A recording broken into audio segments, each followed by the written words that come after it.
Hello, I'm Rose, in for Aaron, and this is the Daily Wisdom Podcast, TDWP. The blessing and the burden of deficit giving. There is a question that quietly lingers in the heart of many rising rebuilders. A question that does not always reach the lips but weighs heavily on the soul. Am I walking in faith, or am I creating unnecessary strain in the name of faith? You know the word.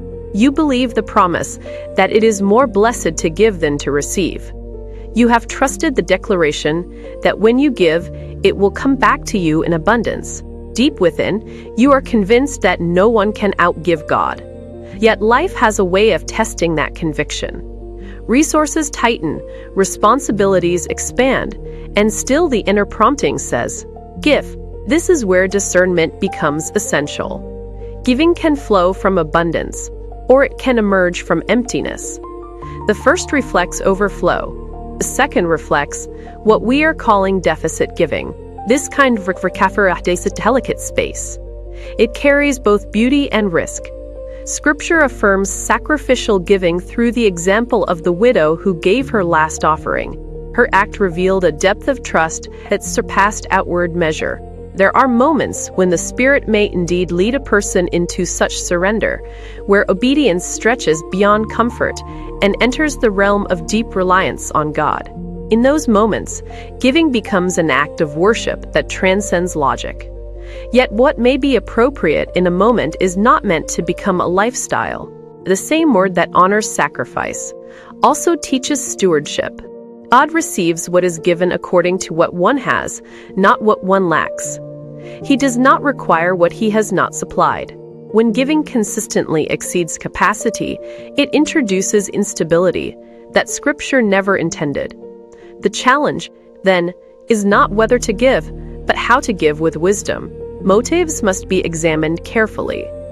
Giving should not arise from pressure, fear, or the need for validation. It must not be driven by the desire to appear generous or by anxiety that withholding will block blessing. True generosity flows from peace, not compulsion. At the core of this understanding is a simple but powerful truth. You are a steward before you are a giver. Stewardship creates the foundation for sustainable generosity.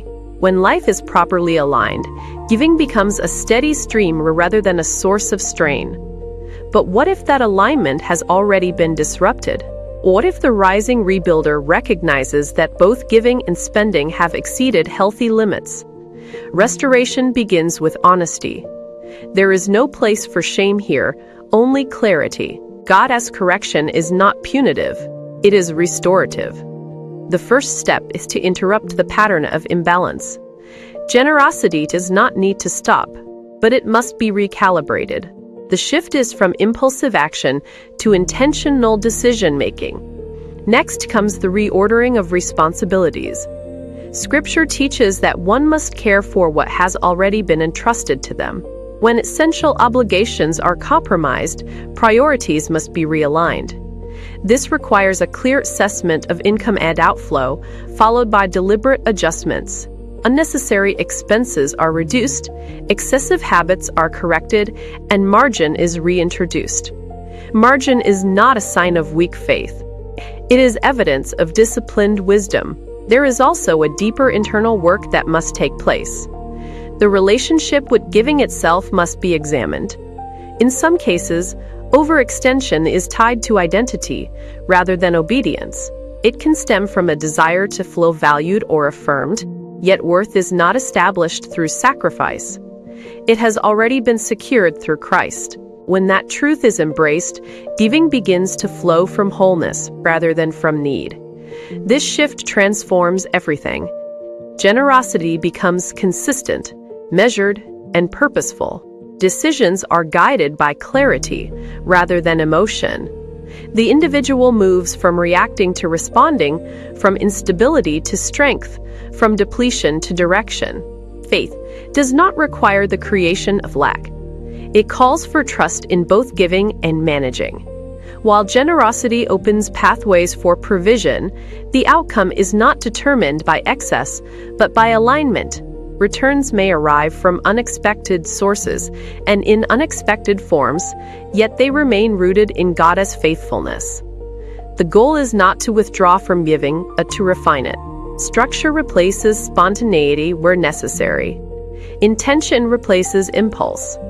Over time, life begins to function with greater flow, where generosity is sustained without pressure. If this message resonates, consider taking a step toward deeper understanding and application.